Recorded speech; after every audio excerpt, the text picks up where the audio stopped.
মেহি বুলি মুটকি পা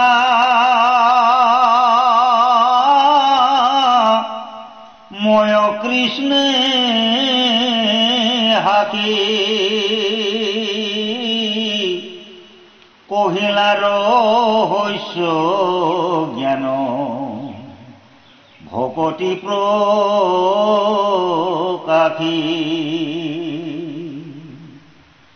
মাধৱত পৰম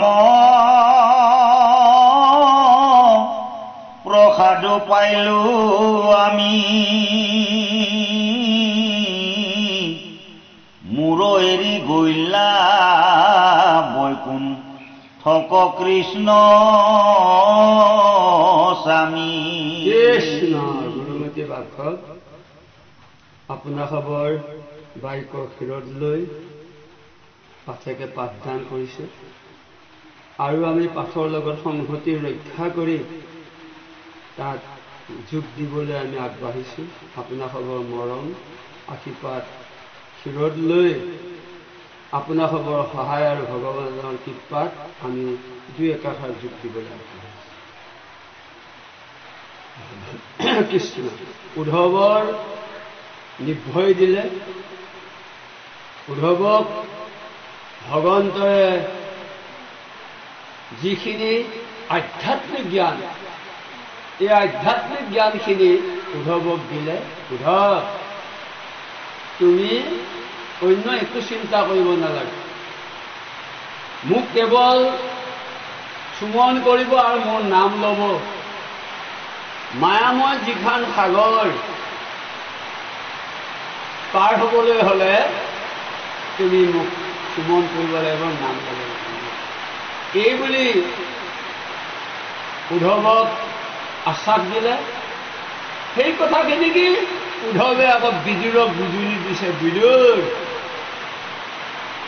অহু ভগৱন্তক আমি আশ্ৰয় কৰি তেওঁ পাও পখালিছিলোঁ ইতিপূৰ্বে তেওঁ বৈকুণ্ঠলৈ গ'লে যদিও আমাক যিখিনি তৰণৰ উপায় সম্পূৰ্ণ আমাক দি থৈ গ'ল এতিয়া তেওঁক আমি সুমন কৰিলে যেনে শুনে বা ভনে মনে বা চুমৰে কৰে বা পিছলে সৰ্পে বা দংশে জড়তা পপীয়া কৰে তেখেতে নাম লৈ যমৰ যাতনা তৰে তেওঁ সুমন কৰিলে আমি তৰণৰ উপায় পাম যেনে বিষ্ণু বৈষ্ণৱক নাহিকে ভিন দুই কথা কৰে পাতক কৰ্ম ছেদ আপুনি ভগৱানক সুমন কৰিছে কিবা কাৰণত ভগৱানক সুমন কৰিব নোৱাৰিব পাৰে এজন ভকতক যদি সুমন কৰে তেতিয়াও কিন্তু নামে কাম কৰিব কৰিব কৰিব ৰাম প্ৰভু অবিহনে দহে তনু মন মূৰ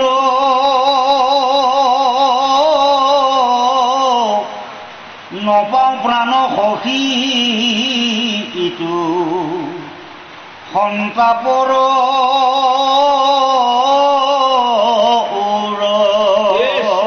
বিদুৰক কৈছে বিদুৰ প্ৰভু ভিতৰকে তেওঁৰ অবিহনে আমি একো কাম কৰিব নোৱাৰোঁ তেওঁ আমাক যিখিনি আশ্বাস দিলে নিৰ্ভয় দিছিলে তেওঁ এয়া বস্ত্ৰ আমি পিন্ধিছিলোঁ এয়া অৱশিষ্ট খাইছিলোঁ তেওঁৰ পৰা আমি যিখিনি জ্ঞান লাভ কৰিলোঁ তেওঁক মই কোনোদিনা কোনো কালে পাহৰিবলৈ নোৱাৰোঁ আৰু আপুনিও পাহৰিব নোৱাৰে নেলাগে পাহৰিবলৈ তেওঁক খাওঁতে শুওঁতে আহোঁতে যাওঁতে তেওঁক সুমন কৰক কিবা কাৰণত নাম লোৱাত কিবা অসুবিধা হ'বও পাৰে আপুনি হৃদয়ত সুমন কৰক যেনে মনে মনে লৈ নাম যদি বা বেকতে তথাপি সদায় তাৰ লগতে দবা নেগেৰা বৰতাল বজাই নাম লোৱা বুজা নাই মনে মনে নাম লোৱা আচৰ মালা ফাটে চুতে মনৰ মালা কাহাই চুতে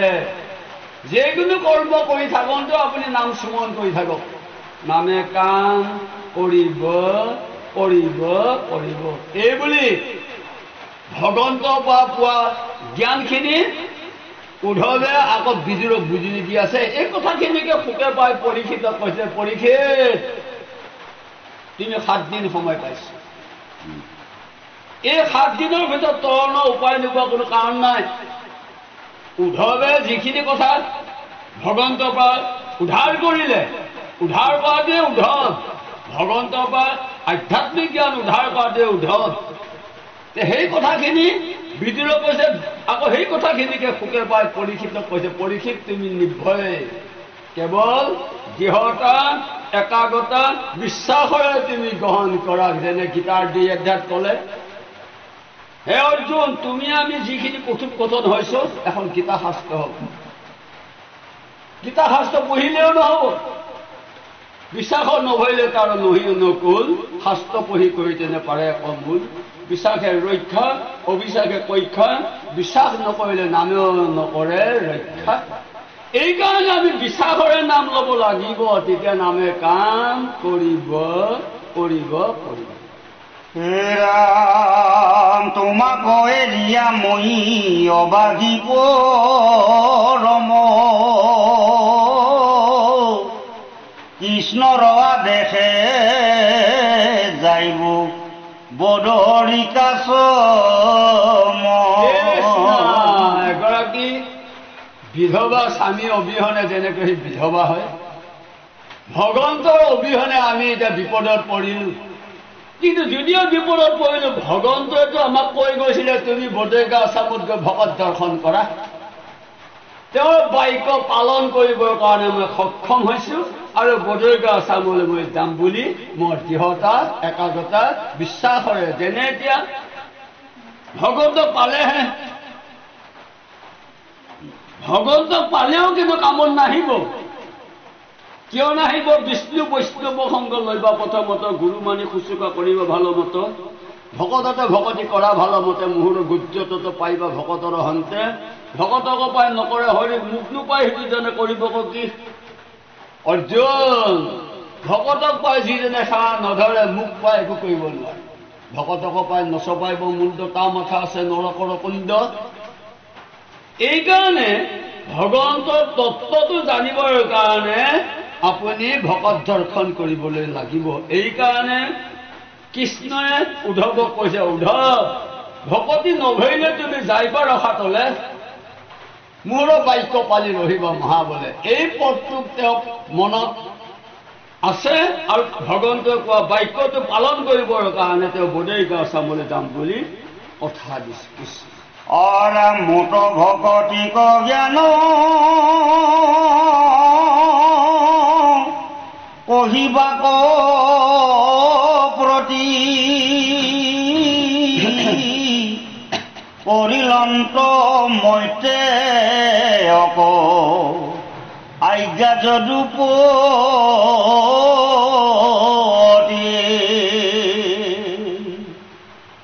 হৰি হৰি নেদেখিলো বিদুৰ বান্ধৱ, তোমাক সুমৰি খেদ কৰিলা মাধৱ। উদ্ধৱে কৈছে, কি বুলি কৈছে? বিদুৰ মোৰ সখা। কিন্তু এতিয়া তেওঁ যোৱাৰ সময়ত উদ্ধৱে বিদুৰক পোৱা নাই, আৰু ভগৱন্তকে এৰা দিলেই। আৰু সেই বিদুৰে আকৌ মৈত্ৰমণি আশ্ৰমত গৈ বৈকুণ্ঠৰ 4 পদ বস্তু মৈত্ৰমণিৰ পৰা বিদুৰে পাইছে। ভাগৱত 2য় স্কন্ধত উল্লেখ কৰিলে। আৰু অন্তৰ্গত পৰমাৰ্থি কথা যত, মই মাত্ৰ জানো নাৰদৰ প্ৰসাদত, মুতহন্তে মহামণি সুকে জানিল অন্ত, বিদুৰে ইহাক জানন্ত কি নাজানন্ত। যে পৰীক্ষিত, তোমাক মই যিটো 4 পদ বস্তুৰ কথা মই কৈছো, এই বস্তুটো কিন্তু মই মোৰ পিতৃ ব্যাসদেৱৰ পৰা মই লাভ কৰিলো। এই 4 পদ বস্তু বিদুৰে পাইছে নে পোৱা নাই মই নাজানো। এই বুলি মহামণি সুখদেৱে পৰীক্ষিতক কৈছে। আমাৰো ভগৱতক পালে নহব, ভগৱানৰ তত্ত্বটো জানাকে হলে একান্ত ভকতৰ আশ্ৰয় ল'ব লাগিব বুলি মহাপুৰুষ মাধৱদেৱে ঘোষাত উল্লেখ কৰিলে। পৰমেশ্বৰ দেহ কৃষ্ণক নাপাই লাগ, তপজপ যাগযজ্ঞ দানে একান্ত ভকতৰ পদৰ অনুক্ষুদ্ৰচিতে অভিষেক নকৰে মানে যে যেতিয়ালৈকে একান্ত ভকতক আশ্ৰয় নকৰে তেতিয়ালৈকে ভগৱন্তক লাভ কৰিবলৈ নোৱাৰে কাৰণ ভকতেহে এই তত্ত্বটো এই আধ্যাত্মিক জ্ঞানখিনি ভকতেহে বুজি নিদিব যেনে এজন চালকে যোৰহাটৰ পৰা গাড়ীখন আনি নগাঁৱত লগাই দিলে যাব গুৱাহাটী গাড়ীখনৰ পৰা নামা মাত্ৰকে চালকজনে কৈ দিয়ে আপোনালোকে যদি কোনোবা গুৱাহাটী যোৱা পেচেঞ্জাৰ আছে তেনেহ'লে আপোনাৰ কাউণ্টত গৈ পেলাই টিকেট লোৱা সেই কিন্তু চালক সি টিকেট দিব নোৱাৰে আমাৰো বৈকুণ্ঠলৈ যোৱা টিকেটটো কিন্তু পাব লগা হ'লে চালকে দিব নোৱাৰিব ভকত দৰ্শন কৰিব ভকতক দায়িত্ব দিলে দেওতীৰ্থত কৰি ভকতহে বৰ ভকতক বুজিলে গুছে কৰ্ম জ্বৰ সন্তৰ হিয়াত হৰি সদায় পৰ্বতন্ত এতেকে গংগাতকৈ ভকত শ্ৰেষ্ঠ গংগা গয়া কাশীৰ বৃন্দাবন যাব নালাগে কিয় নালাগে মহাপুৰুষ মাধৱদেৱে ঘোষাত উল্লেখ কৰিলে হৰিহেনো নামৰ দুগুটি অক্ষৰ জীৱাজ্ঞ থাকে যাৰ গংগা গয়া কাশীপুৰতো যাইবকো নালাগে তাৰ যাৰ জীৱাগত মুখত ৰামকৃষ্ণ নাম থাকে সেইজনে গংগা গয়া কাশীৰ বৃন্দাবন যাব নালাগে কিয় নালাগে বিদুৰ তীৰ্থক লাগি কিয় যাত্ৰা কৰ হৃদিৰ ঈশ্বৰ আছে তাক নুকুমৰ বেদ বেদান্তৰে বাদ আনন্দ ভাবিলে পায় হৃদয়ৰে মাই সেইজন ভগৱান প্ৰত্যেকৰ ঘতে ঘতে আছে বেলেগ বেলেগত যাব নালাগে প্ৰাণ কৃষ্ণ স্বামী হৃদয়তে আছে বাহিৰত বিচৰাটো বাহিৰত বিচাৰিব নালাগে বুলি কীৰ্তনৰ হৰমোহন আধ্যাত্মিক মহাদেৱে ক'লে সমস্ত ভূততে আছা হৃদয়ত তত্ত্ব নাপায় তোমাকো বিচাৰে বাহিৰত তুমি কেৱল সত্য মিছা জ্ঞান জানি জ্ঞানী গণে কৰে হৃদয়ত ধ্যান কৃষ্ণ অৰাম হেন শুনি বিদুৰ পৰিলা প্ৰেম ভাবে হা কৃষ্ণ বুলিয়া কান্দন্ত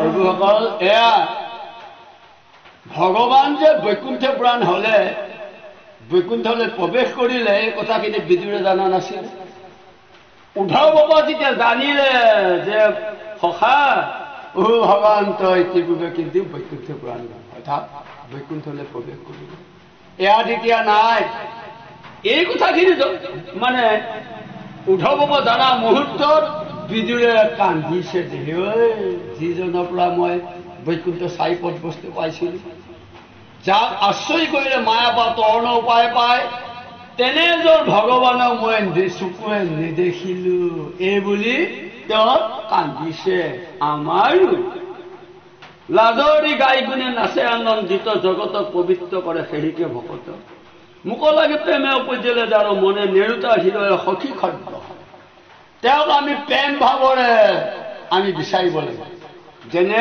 গীতাত ক'লে মনে মনে লৈ নাম যদি বা বেকতে তথাপি সদায় ফুল তাৰ লগতে মনে মনে নাম লৈ আছে ভকতিত আনন্দ আকৌ হৃদয়ত হৃদয়ত গণ্য জানা আপুনি বিক্ৰয় গীতাত কৈছে শংকৰী গীতা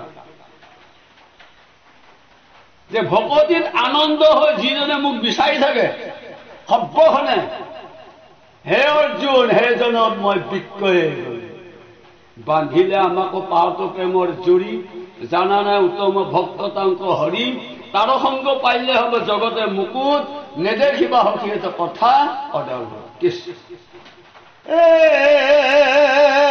ৰাখিবে লাক সুমৰিলে ঐ কৃষ্ণ বাপ জিও মানে ৰৈল হৃদয়ত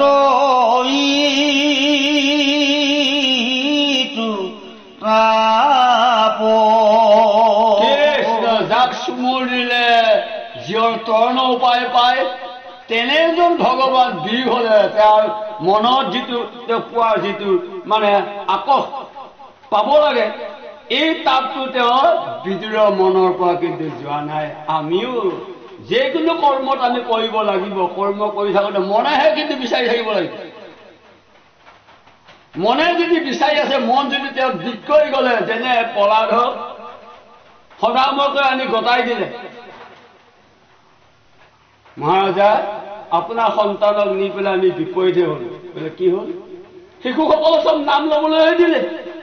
হেনে জানি শিশুসকলে কৰ্ম কৰিও কুমাৰকালে ভাগৱত ধৰ্ম সমস্তখিনি ভাগৱত জ্ঞানৰ বিষয়ে ক'লে।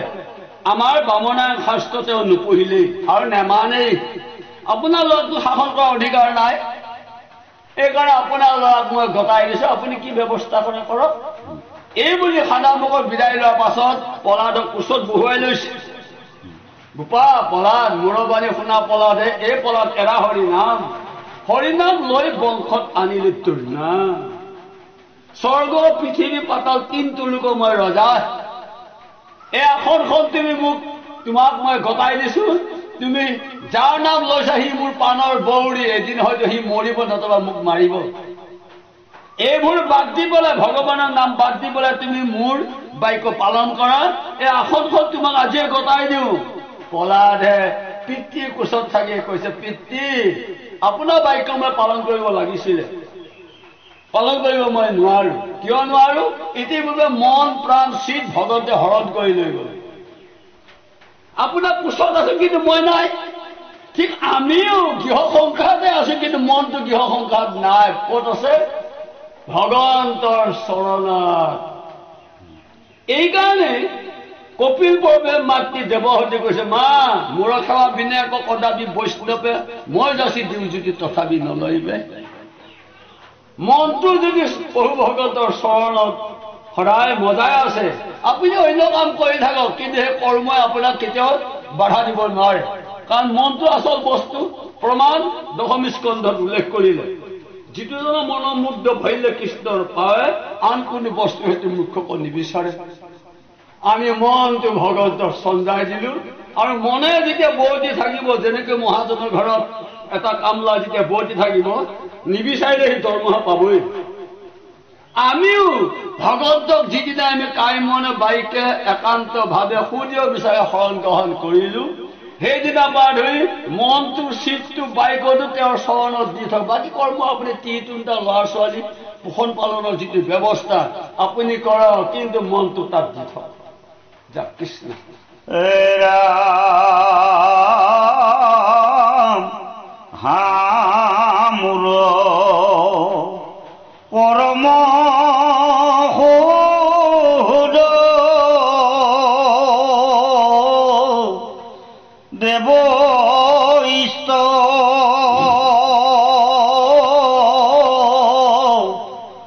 দেখিবে নপাইলো মই অধম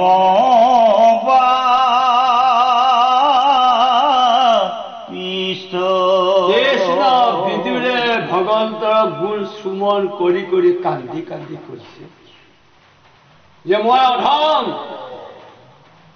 আপোনাক মই দেখা নাপালো, এই দুটাৰ আক্ষেপ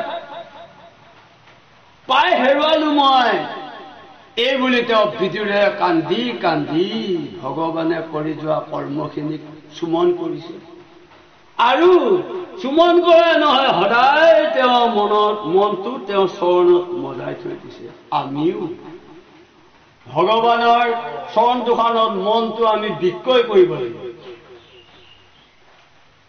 তেওঁ অন্য কিন্তু ধন ধান সা সম্পত্তিত ভগৱন্তক বৈশ্য কৰিব নোৱাৰে। ভগৱানক বৈশ্য কৰাকে হলে মনটো তেওঁতে মজিব লাগিব, মনে তেওঁক বান্ধি ৰাখিব লাগিব। এইখিনি যদি কৰিছে, অন্য ব্যৱস্থা কৰা নিষ্প্ৰয়োজন কৰিব নালাগে। ইৰাম পৰখত চিন্তিলা মোহৰ মহাহিত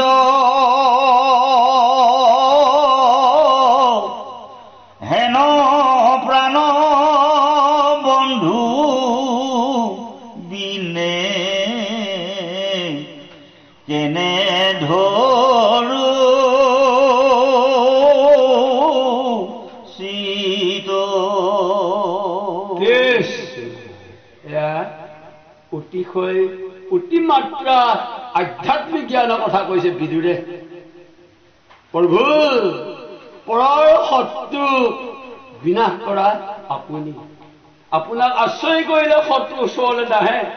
যেনে সূৰ্য কাষতে থাকে তাকে কি আন্ধাৰে থাকে। এনে এজন পৰমেশ্বৰ পৰম পিতাক পাই মই হেৰুৱাই ললো। মোৰ নিচিনা দুৰ্ভাগ্য ভাগ্যহীন কিবা আছে নেকি? এইকাৰণে সুখাত মাধৱ পুৰুষে উল্লেখ কৰিলে কলিৰৰ লোকৰ ভাগ্যৰ মহিমা কোনে পঢ়ি পায় পাৰ। হৰি গুণ নাম কলিৰৰ শ্ৰদ্ধম সমস্ত শাস্ত্ৰৰ সাৰ। সত্য যুগৰ মানুহখিনিক প্ৰশংসা কৰা নাই, ত্ৰেতা যুগত কৰা নাই, দ্বাপৰ যুগত কৰা নাই। কলি যুগত মহাপুৰুষ মাধৱদেৱে উল্লেখ কৰিলে কলিৰৰ লোকৰ ভাগ্যৰ মহিমা কোনে পঢ়ি পায় পাৰ। হৰি গুণ নাম কলিৰৰ শ্ৰদ্ধম সমস্ত শাস্ত্ৰৰ সাৰ। কলি যুগত যিসকলে মানুহ হিচাপে জন্ম গ্ৰহণ কৰি ভগৱানৰ নাম ললেই বৈকুণ্ঠত জাগা পাব। এইকাৰণে কলি যুগটোক ধন্য ধন্য কলিকাল বুলি কৈছে। ধন্য নৰতনু ভাল, ধন্য ধন্য ভাৰতৰ বৰিষে। তপ জপ যজ্ঞ তেজী তোমাৰ চৰণে ভজি তোৰ নাম ঘুষি হৰ্ষে। তপ জপ যাগ যজ্ঞ হোম তীৰ্থ কৰা নিষ্প্ৰয়োজন যদি তেওঁৰ নাম লৈছে। তেওঁৰ নাম ললেই 1000 নাম লব লাগে, এবাৰ নাম লওক। হৰিহেন নাম যিটো লইলে একবাৰ বৈকুণ্ঠত যাইব লাগে ভৰিলে সাজপাৰ। হৰিনাম 1000 লব লাগে, কিবা কাৰণে লব পৰা নাই। এবাৰো যদি সুমন কৰে তেওঁ বৈকুণ্ঠত যাবৰ কাৰণে প্ৰস্তুত হৈ আছে। কৃষ্ণ অৰাম কোটি কোটি ব্ৰহ্মাণ্ডৰ নাথ তুমি হুই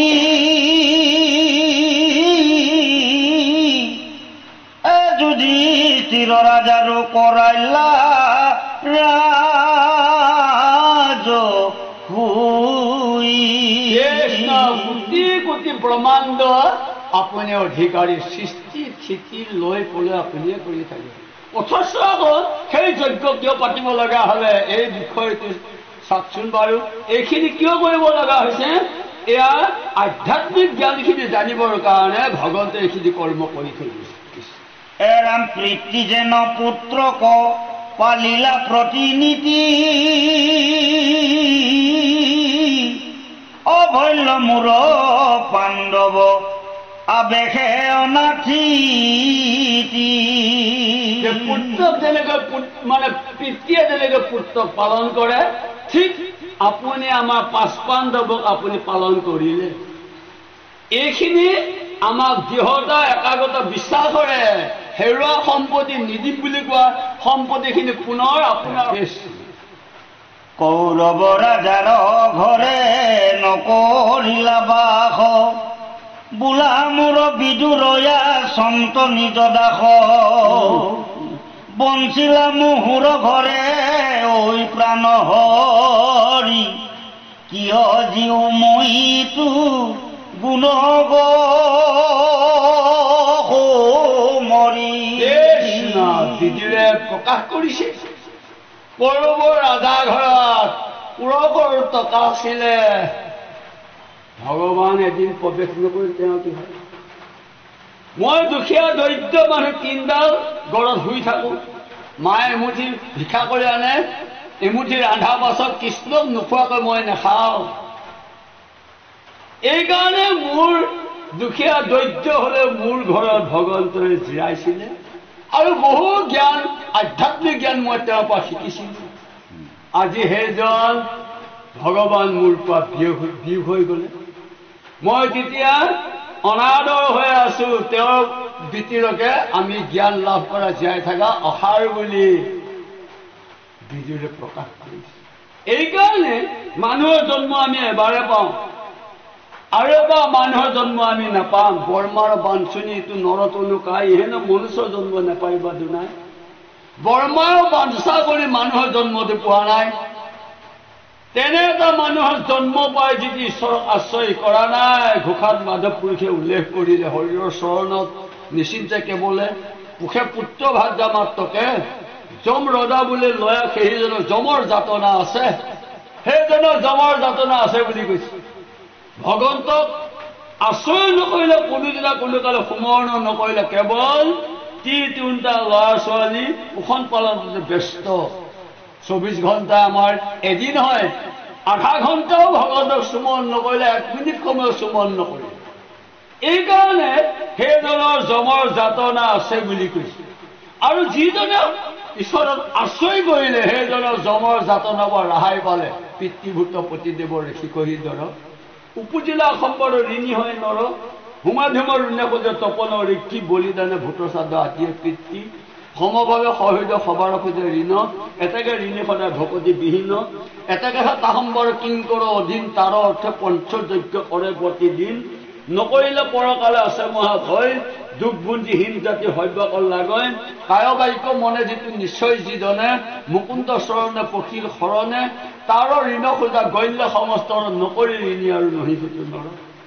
যে কাইমনে বাক্যে একান্তভাৱে সুদৃঢ় বিচাৰে শৰণ যিদিনে গ্ৰহণ কৰিলে সেইদিনা পিতৃ ঋণ মাতৃ ঋণ দেৱ ঋণ ভূতৰ ঋণ ঋষি ঋণ একেবাৰতে খোজা হ'ল আৰু ঋণ খুজিবলৈ বাকী নাই এই পদটোকে মহাপুৰুষ মাধৱদেৱে ঘোষালে অনুবাদ কৰিলে যাৰ পুত্ৰ সবয়ত্য হৰিত শৰণলে হৰিনাম গায় শুদ্ধভাৱে দুধি দুগ্ধ ঘিত মধুৰ নদীৰ জলত পিতৃগণে পিতৃ তেওঁ আৰু পিতৃ মাতৃ পৰলোক হলে যাৰ পুত্ৰ সবয়ত্য ঐত্য মানে ইয়াত পিতৃ মাতৃসকলে নানা নিৰ্যাতন ভোগী আছে পৰিয়ালৰ ভিতৰত যদি এজন সৎপুত্ৰ গৈ পেলাই যদি ভগৱন্তক আশ্ৰয় কৰিছে এওঁৰ ভকতি প্ৰভাৱত সেইসকলে মুক্তি তেতিয়াহ'লে চাওক এইকাৰণে তেনেসকলে যিসকলে ভগৱন্তক আশ্ৰয় কৰিলে সেইসকলে পিতৃ মাতৃ পৰলোক হলে শ্ৰাদ্ধ পিণ্ড দিয়া নিষ্প্ৰয়োজন কিয় নিষ্প্ৰয়োজন এটা বলত যেতিয়া আপুনি বাকৈত পেলাই থৈ আহিলে নতুন ঘাঁহ কচা সোমাই থৈ আহক মুখত 3 দিনৰ পাছত গাছৰ ঘাঁহ কচা মৰা বলতটোৱে যেতিয়া ঘাঁহ নাখায় মৰা মানুহটো পিণ্ড নাখায় মৰিলে এটি যুৱ যাই কোনো স্থানে দিয়ে পিণ্ড জল খাই কোনে জানে মৰা বলৰে যেতিয়া ঘাঁহ নাখায় মৰা মানুহটো পিণ্ড খাবলৈ নাহে এয়া আপোনাৰ মানে এনে বিনা পৰিশ্ৰম সেই পৰিশ্ৰম কৰা নিষ্প্ৰয়োজন কৰিব নালাগে কোনজনে নালাগে যাৰ পুত্ৰ সবয়ত্য ঐত্য মানে এয়া যদি শৰণ লৈছে পিতৃ মাতৃসকল নিৰ্যাতন ভোগী থাকো যেনে পিতৃ মাতৃসকলৰ যতক পুৰুষ আছে নৰকত পৰি ঐত্য পুত্ৰ হৈ ভকতি কৰিলে যাইগৈ স্বৰ্গত চলি কৃষ্ণ অৰা মাউৰণে দেখিব শুনা শিকাঠিটো মুখ কমল নেত্ৰক দেখি মিলে মহাসুখ কৈছে আৰু মই নেদেখিম ভগৱন্তক যিহেতু ভগৱান দীৰ্ঘ হৈ গলে তেওঁৰ কমলত মুখখন পদুম ফুলৰ দৰে হাঁহি দিলেই মন প্ৰাণ চিত স্মৰণ কৰি লৈ যায় তেনে এজন ভগৱানৰ ৰূপ যদি চিন্তা কৰে কামত আহিব কিন্তু ৰূপ চিন্তা কৰিব লাগিব না মুখে নাম ল'ব লাগিব কাৰণ অজামিল উপায়খনত কৈছে মহাযোগীজনে বৰ্মক চিন্তে যদি মুখে হৰিনাম নলয় সিও হৰিব ভস্ত সংসাৰত পৰে চাৰি বেদে হেনো পৰম বৰ্মক আপুনি সমাধিত সাক্ষাতে কৰিলে যদি তেওঁ নাম নলয় সি আকৌ পুনৰ আহি নৰকত পৰিব তেতিয়াহ'লে ৰূপ চিন্তা কৰিব লাগিব নাম ল'ব লাগিব নামক কিন্তু নিশ্চয় কৰিব লাগিব নামক যদি নিশ্চয় নকৰে সেই নামে কাম নকৰে অৰা মৰুণ চৰণ দৰ্শনে হৰৈ পা কেন মতে হৰুৱাইলো হেন কৃষ্ণ ভগৱন্তৰ চৰণ দুখন দেখা পোৱা মাত্ৰকে মহা পাপীসকলেও পাপদাস কৰিব লাগি থকা জুই কোৱা তাৰপৰা যেতিয়া আনি চাকি লাগি আছে এটা চাকি আনি পেলাই দিয়ে সেই চাকিটো পূৰ্ব চাকিটো নুমাই নাযায় পাপ হ'ল মানে তোলা মেচটো হ'ল জুই জুইকোৱা লগাই দিলে মুহূৰ্তত তোলা পুৰি ছাই হৈ যাব যেনে আপুনি কেঁচা কাঠত দহি কৰে চাই পাতি কোণে তৰা সাধু সংগ পায় লাগি থকা জুই কোৱা যেতিয়া কেঁচা হৈ ধুলিয়াই দিব জুয়ে ফিৰাই নিদিয়ে ই পুৰা ধৰ্ম খুলিবই আমাৰ নজনা কালৰ বশত ঈশ্বৰক আশ্ৰয় নকৰা কালৰ বশত যিখিনি আমি অৰ্জন কৰিছিলোঁ কাই মনে বাইকে একান্তভাৱে সূৰ্য বিশ্বাসে শৰণ গ্ৰহণ কৰা মাত্ৰকে পাপ সেইদিনা পৰা নাইকিয়া হৈছে এই পাত্ৰটো সেইদিনা আমাৰ শুদ্ধ হ'ল অপবিত্ৰ যিটো আজি পবিত্ৰ হয় বা যদি সকলো অৱস্থা আছে পায়া কমলৰ ওচৰত যিটো তাহাৰ একে মাত্ৰ শুদ্ধ বাহিৰ ভিতৰহে কায়া যোনে যি জাতিতে জন্ম গ্ৰহণ নকৰক কিন্তু অপবিত্ৰ পবিত্ৰ কোনদিনা হ'ল যিদিনা আমি কাই মনে বাইকে একান্তভাৱে সূৰ্য বিচাৰে শৰণ গ্ৰহণ কৰিলোঁ সেইদিনাই আমি পবিত্ৰ ঐ বন্ধু মাধৱ কৈ কনো বইলা এৰি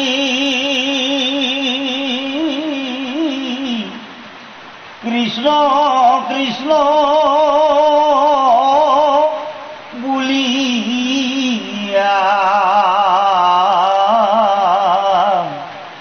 পাৰন্ত